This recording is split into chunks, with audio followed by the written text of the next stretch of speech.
Do you know you don't need so much to achieve very fluffy, airy and delicious donut? So today guys, I'll be showing you how you can put this all together with little ingredients you have at home. Thank you so much for always sticking by to my channel. Please, if you've not subscribed, you don't like my videos, you don't drop a comment, and you don't share my videos, please help me start doing that. That is going to encourage me and that will help me go a long way.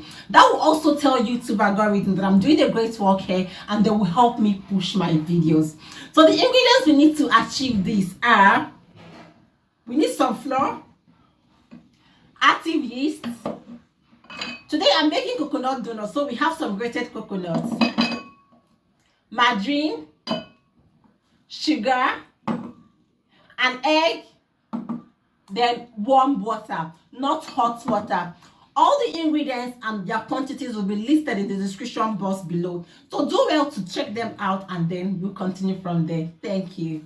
So go ahead and thoroughly sieve your flour. You can do this 2 or 3 times. I usually do my 2 times.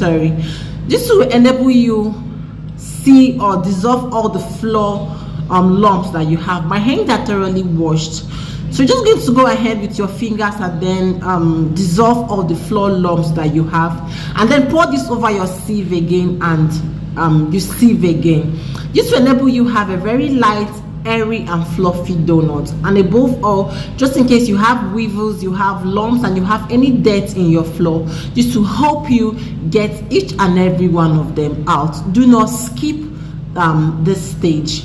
So when you are done with the sieve, you're going to go in with your yeast. Here I'm making use of active yeast, and then I'm going to go in with my margarine. All the ingredients and their quantities will be listed in the description box below, so just do well to just check out for all the ingredients and their quantities too. Then after which, I'm going to just go in to dissolve or massage the margarine into the flour. Here you can make use of any margarine, but just know that the higher the quality, the tastier your donuts will come out.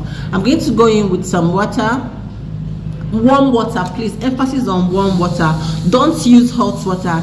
If you use hot water, it's going to kill your yeast, thus making your dough not rise or making your donut not rise. Just in case it's not donut, whatever it is that you are using yeast for, do not use hot water. Please, it must be warm water. The warm water will help the yeast get activated, but if you use hot water, it's going to kill the yeast. Now I'm going to go in with an egg. Just crack this and pour this in. Please, you can just crack also into a smaller bowl and then pour this in, but I just did it because I know that my egg is fresh. So just in case, don't just take chances. You might be unlucky and yours is bad. So the right thing for you to do is just to crack into a smaller plate or into a smaller bowl and then pour into your main mixture. So my aim here is just to make sure that everything gets combined before we now continue. Now if you have a mixer, after this process you're just going to mix everything and then pop everything into your mixer. If you don't have a mixer today, we're going to be using the mortar method. Yes, you heard me right, mortar and pestle. So I'm just going to transfer this to my work surface or my working table. Like I said initially, the aim here is just to properly get everything combined and not just to knead it to make sure it's elastic or so. No, it's just to combine all the ingredients I'm using together before we can throw this into the mortar, pound for 5 to 6 minutes as if our lives depend on it, before we then mold and proof. I love making use of the stick cinnamon. When you buy the powdered one, you are not so sure of what you are using, but with the stick one, you are so sure of what you are using. So I'm just going to grate this over a sieve so that I can sieve later. I forgot to add this when I was mixing the dry ingredients. So I'm just going to grate this over a sieve and then sieving and then properly massage or mix everything together so that all the ingredients come together to become a pretty dough. So when I've combined all this together, I'm now going to pop this into the mortar and then we'll pound. Remember, I said emphasis on just trying to combine all the ingredients together, not necessarily kneading it into a smooth or beautiful dough, just for the ingredients to get combined, and then we take it up from there. So when I've properly combined everything and I feel I'm good to go, and then I'm going to stop.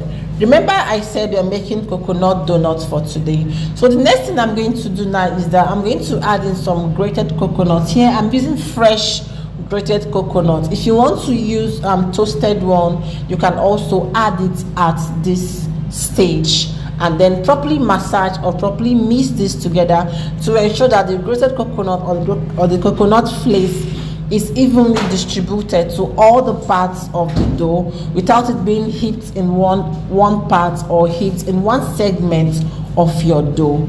So when this is properly mixed, you're going to pop this into your mortar and then pound for 5 to 6 minutes as if your life depends on it. So just remember all the heartbreaks you've had in this life and then use that energy to pound this dough as if tomorrow no day. I'm kidding, guys. So just pound for 5 to 6 minutes and you are good to go. So you can just use your watch, you can just use your phone or whatsoever beautiful timer that you have and keep track of time. Now you can see the more I pound, the more the texture changed. You can see the texture has actually changed here from when I initially started. Now it's softer, it's fluffier, and again it's stretchy. There's what we call the window period, whereby you have to just pick up the dough and do as if you want to stretch it out. Once it comes out beautifully clear, you know that the dough is ready. But at this moment you've not reached the window period. I'm just going to pound like for extra 2 minutes and then achieve that. When you are properly done with this, the next thing you're going to do, you're going to grease your hand with some vegetable oil or with some cooking oil, and then use this to massage your dough. This is to make sure that the outside part looks smooth without looking rough or without looking unkempt. Now the next thing you're going to do, they're going to decide whether you want to mold without a scale or you just want to eyeball or use a scale. Here I'm going to use a scale and each mold is going to give me 60 grams. So if you want your own donuts bigger than the one I have in the video, you can do about 65 or 70, but for commercial purpose at least 70 grams is okay. I made this for my kids, so 60 grams is okay for us. So I made half of the recipe. This is actually half of the recipe. So I used 2 cups of flour here, and it gave me this quantity of donut for 60 grams each. So you can double, triple the recipe depending on how many quantity or depending on how many number you want at a time. So I'm just going to cut this pretty well and then continue with the process. So when I'm done cutting the doughs, this is exactly what I have. So I have I think 7 of them. 1 2 3 4 5 6. Okay, 6, and then the little one, right? 1 2 3 4 5 6. Okay, I have 6 or 7 of them, and then the little one that is not up to 6 grams. Now the molding method. If you actually want to get that bomb yummy look, you're just going to fold the dough under and then apply little vegetable oil all over it. You're going to tuck in the dough to the back. You can see what I'm trying to do. Now you can see where the opening is. You're going to take your time and then pinch where you have that opening. Just pinch it so that it forms something like an elevated or a pointed nipple kind of, and then you have this. Now you're going to cup your hand. You see the way I cupped my hand, and then go around it. Roll, roll, roll your boat gentle down the sea. I'm kidding, guys.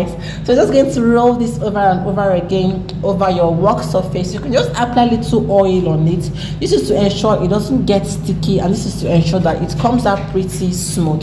So applying oil on your hand and using this to roll over your dough is going to give you that beautiful neat look. And then you pinch up that part that you sealed, going with your scissors to just trim this off. You can see what I have now. Go over the process again. Roll, roll, roll your boat gentle down the sea.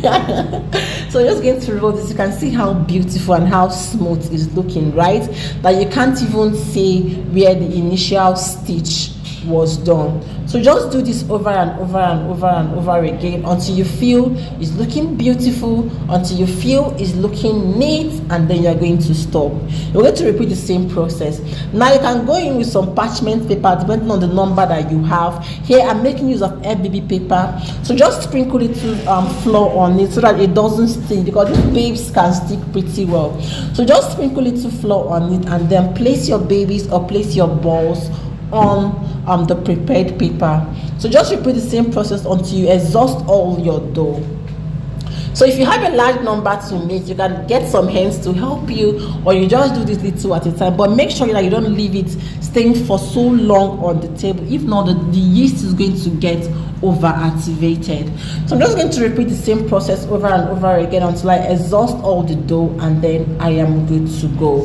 So also, if you want to make your ring donut, the next thing you just have to do is just to use your rolling pin and then roll out. Use the size of the pin that you want and then cut. So here is the finished look. You're going to leave this dough to stand for like 5 minutes without covering. After 5 minutes, you're going to get a beautiful nylon and then cover this up, and then allow the yeast to get fully activated, and this to stand or stay for 30 minutes. So if you have somewhere that is warm, you can just drop your tray that contains your donut in a warm place. If you don't have somewhere that is warm, like mine, I just dropped mine on my working surface and timed for 30 minutes. So after 30 minutes, you will be good to go. So I have this little one remaining. I just made a twisted donut out of it. Maybe my next video, I'm going to record on how you can make a twisted donut, just in case anybody shows interest in it. You can just drop that in the comment section. Let me know if you are interested in watching how I made the twisted donut. So for 30 minutes, guys, you will come back and then you will fry. So after 30 minutes, you can see these babies has really increased or doubled in size. So the next thing we are going to go is to fry them little at a time. This is the twisted one too. So just in case you are interested to learn how I did this, you can also drop me a comment in the comment section. Now, into my frying pan, I'm going to add some oil. How you will know whether your oil is ready? When you drizzle or sprinkle some flour in it. If it sizzles, then you know that the oil is ready. If it doesn't, just give it some time, wait, and then come over it. So I'm going to go in with dropping in the first little baby into the oil. You can see the oil is actually hot at this moment before I can go in to fry the bigger babies. So I usually fry 3 at a time so that the oil does not get overcrowded, thus making it to fry for a long time or cook for a long time. Please, when you are frying yours, make sure you are frying on low heat. Do not fry on high heat. This is because if you fry on high heat, the donuts are going to cook on the outside, but the inside is still raw. But when you fry on low heat, this will enable it to cook very well from the inside, little at a time, and then before cooking outside. On high heat, it will just get brown very fast on the outside while the inside is still raw. So little at a time, you just flip this over and then you continue with the frying process. Now, as you can see how this is actually frying beautifully well, and then so you can see the white lines really developing so well. So little at a time, this is how you will do this and fry until you exhaust all the dough that you have. You can actually spot the white line coming out pretty well, right? So this is just how to do it. No magic about it or no big deal about it. So little at a time, you're going to fry everything until you exhaust all the dough that you have.